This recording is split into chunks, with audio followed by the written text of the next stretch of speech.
Hello friends, good morning. Welcome to concept maker home YouTube channel.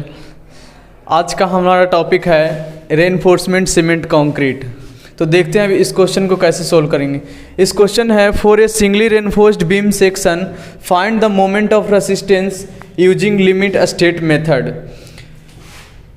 Moment of resistance find करने का दो method होता है, limit state method और WSM working stress method. हम लोग को अब IS कोड 456 के अकॉर्डिंग जितने भी क्वेश्चन सोल्व आएगा एग्जाम में वो लिमिट स्टेट मेथड से आता है। तो लिमिट स्टेट मेथड से देखते हैं इसको कैसे सोल्व करेंगे। क्वेश्चन में हमें ये दिया है, एक बीम है, बीम का डेप्थ दिया, इफेक्टिव डेप्थ दिया है 300 mm। ये ध्यान रखने वाली बात है, ये जो इफेक्टिव डेप्थ को D से डिनोट करते हैं, D का वैल्यू दिया है 300 mm। अगर हमें कैपिटल D देता तो मतलब हमें टोटल डेप्थ दिया है, तो टोटल डेप्थ में से हमें ये इसको बोलते हैं, ये डिस्टेंस को इफेक्टिव कवर। टोटल डेप्थ में से हमें इफेक्टिव कवर को माइनस करना पड़ता, तब हमें मिलता इफेक्टिव डेप्थ। इफेक्टिव कवर कहाँ तक होता है, ये सरिया स्टील का जो डायमीटर है वहाँ से लेके नीचे तक का डिस्टेंस बोलते हैं इफेक्टिव कवर। हमें दिया है इस क्वेश्चन में इफेक्टिव डेप्थ 300 mm और बीम का विड्थ दिया है 250 mm और यहाँ पे कंक्रीट का ग्रेडिंग दिया है M25 दिया है, मतलब हमें FCK का वैल्यू दिया है। Characteristic compressive strength of concrete दिया है 25 न्यूटन पर mm²। ये दिया है हमें FCK का वैल्यू और दिया है FY दिया है, यील्ड स्ट्रेस दिया है, FY का वैल्यू दिया है, FY दिया है 415 न्यूटन पर mm² और दिया है इसमें हमें 4 सरिया लगा है, 4 स्टील लगा है जिसका डायमीटर है 12 mm। इसको सोल्व करने से पहले सोल्व करते हैं अभी। अब हमें यहाँ से कैलकुलेट करने हैं। सबसे पहला स्टेप होता है एरिया ऑफ स्टील कैलकुलेट करना है।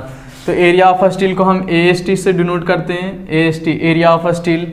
एरिया कितना स्टील है, तो 1 2 3 4 स्टील लगा है जिसका डायमीटर है 12 mm डायमीटर का 4 स्टील लगा है, तो 4 × π/4 × d²। डायमीटर कितना है 12, तो सबसे पहले फॉर्मूला लिख देते हैं।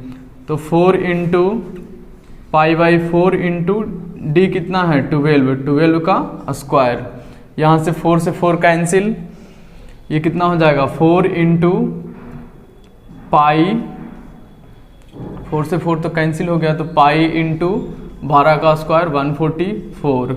इसको जब यहाँ से कैलकुलेट करेंगे तो कैलकुलेट करके ये आ जाएगा 452.5 mm²। एरिया ऑफ स्टील आ गया। हमें कैलकुलेट करना है effective depth of neutral axis.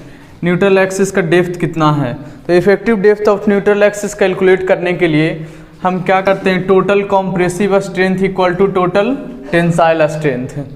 C से हम डिनोट करते हैं टोटल कॉम्प्रेसिव स्ट्रेंथ को, total compressive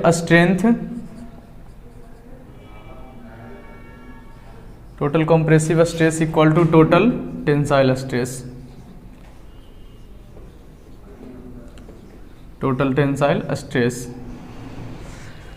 C equal to T होता है। अब C का वैल्यू क्या होगा, C जो है वो टोटल कॉम्प्रेसिव स्ट्रेंथ है, तो C होता 0.36 FCK XU × B।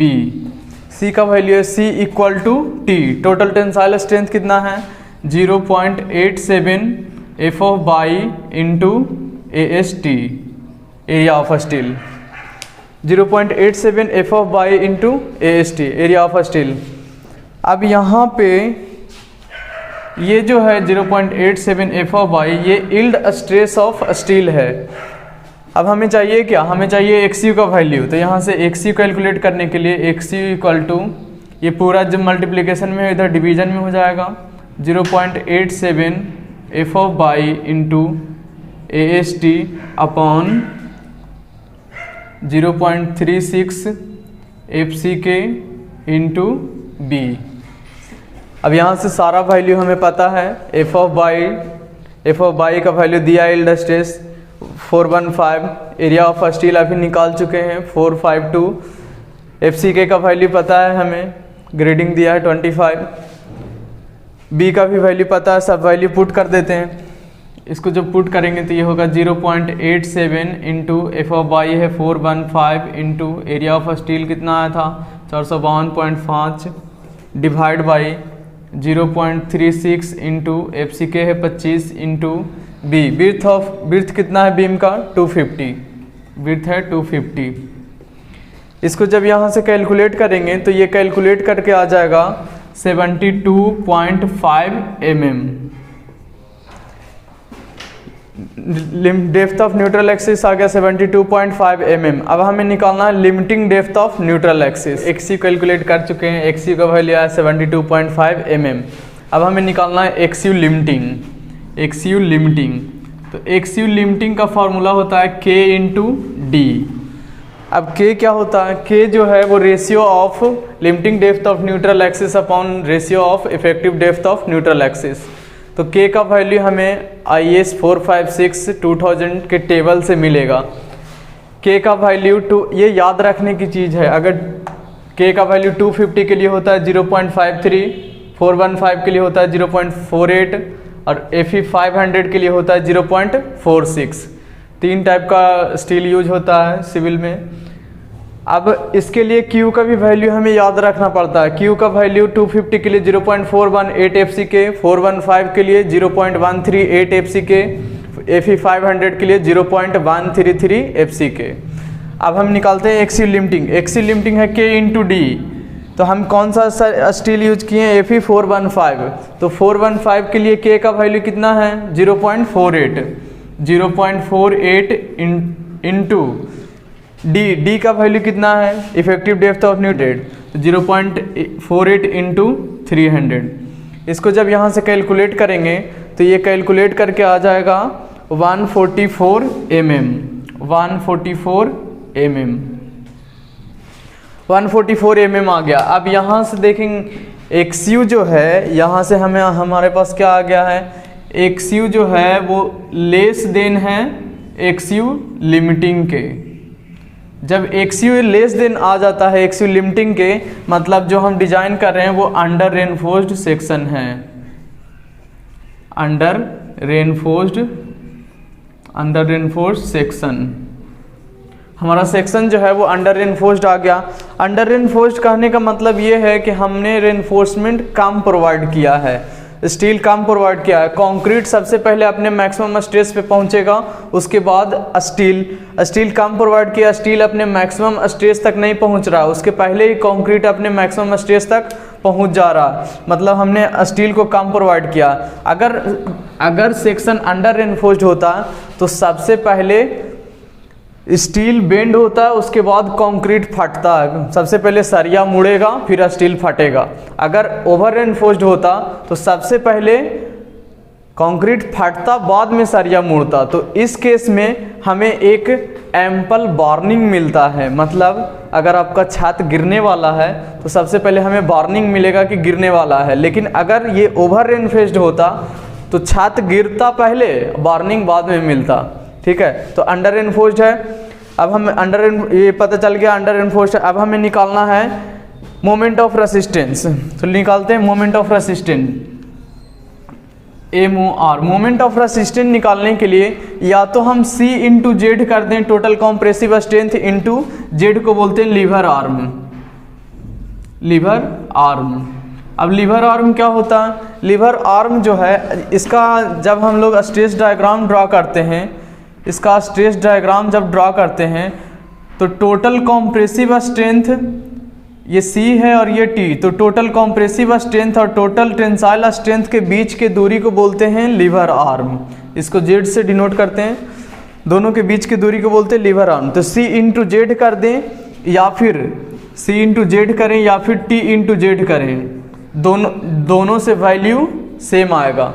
तो हम C इंटू जेड ना करके जेड करते हैं। T होता है 0.87 FO by into AST into Z lever arm को लिखते हैं d माइनस 0.42 XU।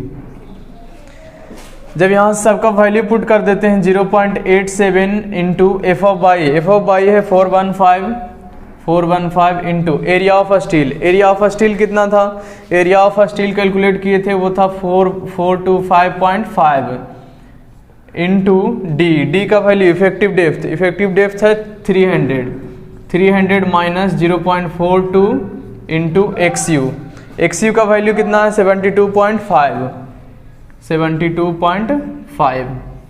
अब जब हम इसको कैलकुलेट करेंगे 18300.7 न्यूटन पर mm स्क्वायर, हमको इसको किलो न्यूटन में चेंज करना है, किलो न्यूटन मीटर में, तो इसको हमें डिवाइड करना पड़ेगा 10⁶ से।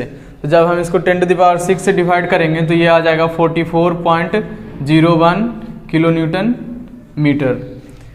ये आ गया हमारा मोमेंट ऑफ रेसिस्टेंस। अब हमें निकालना है MOR limiting moment of resistance. तो MOR लिमिटिंग का फॉर्मूला होता है QBD स्क्वायर। Q क्या होगा, हमें कौन सा स्टील यूज किए हैं 415 के लिए Q का वैल्यू क्या होता है, 415 के लिए Q का वैल्यू है 0.138 FCK। तो पुट कर देते हैं Q का वैल्यू है 0.138 FCK into B width of beam 250 mm into depth of beam कितना, इफेक्टिव डेप्थ 300। तो इसको हम 2 बार लिखेंगे 300 इंटू 300 क्योंकि डी स्क्वायर है तो डी स्क्वायर कर दिए। अब यहाँ से हम FCK का वैल्यू पुट कर देते हैं 0.138 इंटू FCK का वैल्यू कितना है 25 इंटू 250 इंटू इसको ऐसे रहने देते हैं 300 इंटू 300। इसको जब यहाँ से कैलकुलेट करेंगे तो कैलकुलेट करके आ जाएगा 77625 और इसको 6251230।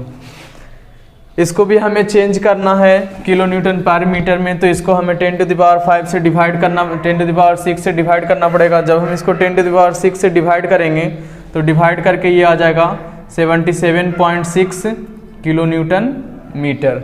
हमें क्वेश्चन में हमें बोला क्या था, फाइंड मोमेंट ऑफ रेसिस्टेंट हमारा आ चुका है 44.1 किलो न्यूटन।